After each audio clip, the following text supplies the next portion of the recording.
รมาจากกรุงศรีอยุธยาเสียกรุงครั้งที่2,310รับทราบว่าท่านผู้ชมเป็นความรู้ประดับไว้ผู้ใดจะเป็นหัวหน้าผู้ใดจะเป็นนี่นะการข้าเข้าไปแล้วเป็นนายขนมต้มมีลูกหลานที่สามมา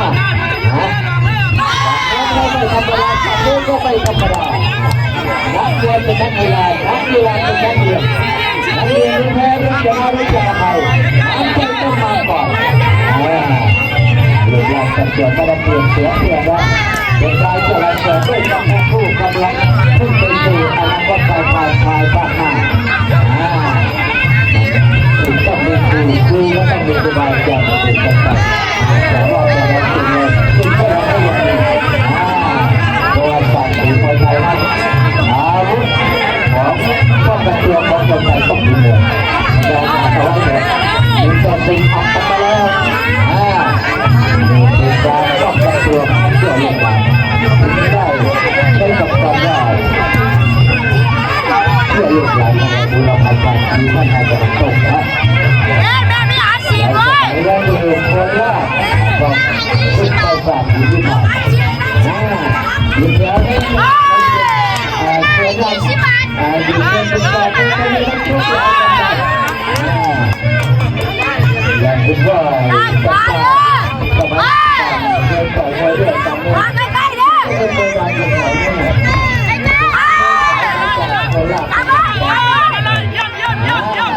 ลงไปต่อไปอย่างทหารอื่นจะไม่ตั้งแต่เป็นเด็กจะมาอยู่ที่เมืองกันเรื่องก็ไม่ธรรมดาเลย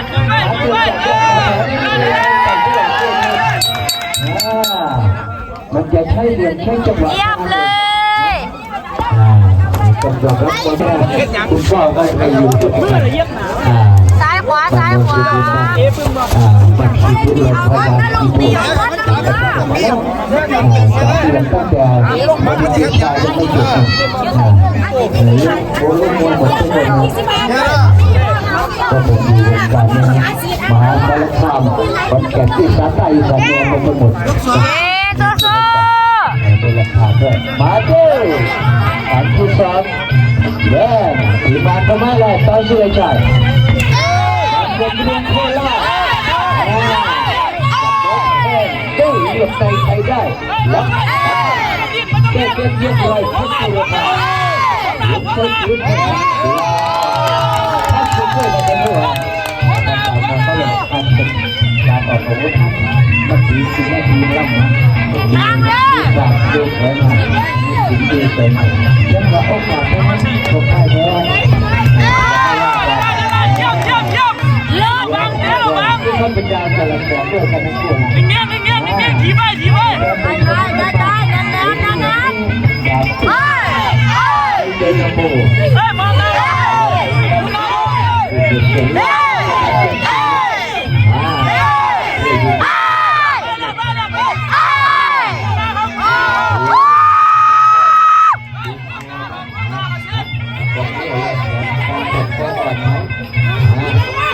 เวลาเขาจับเขาจับเวลาเขาเฉียงไปเขาตัดใหญ่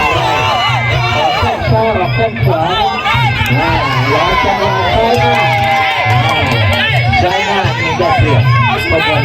มันอยู่ใกล้มันจะเข้าไปถึงได้ก่อนสองคนของผู้ดูแลเปลี่ยนใจผิวก็อัดขึ้นมาเวทีตรงเวทีนั้นไม่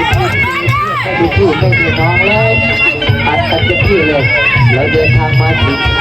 โอ้โหยังมีแล้วสุดท้ายเลยนะ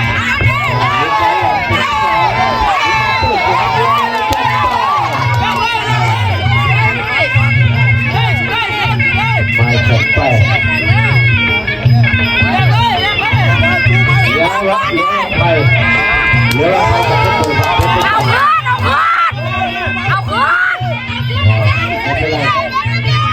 ตัวไปเท่าไหร่ไปเลย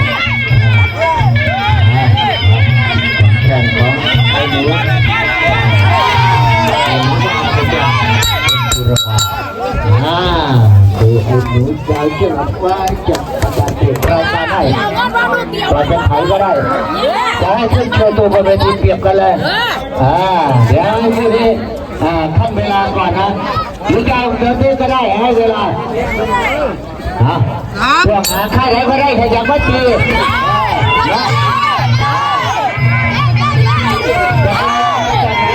เกี่ยวกัน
ความเรียบร้อยอันที่สี่สองยกนี้กับยกสุดท้ายชื่อเชียร์ลงใหญ่เข้าไป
เชื่อใจ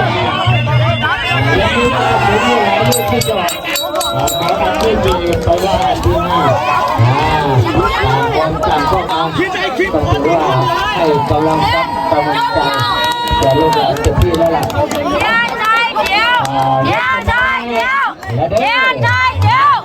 ตัวนี้เทียบลงยาวเลยก็สุดกันเลยผลงานที่ไม่ใช่หรือเปล่าใครจะช่วยตัดสินใจเวลาปฏิ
ไม่เหมือนกันวันนั้นก็วันนี้ต่างกันอย่างไรวันเวลาที่สุดกันต้องให้ผลต้องการ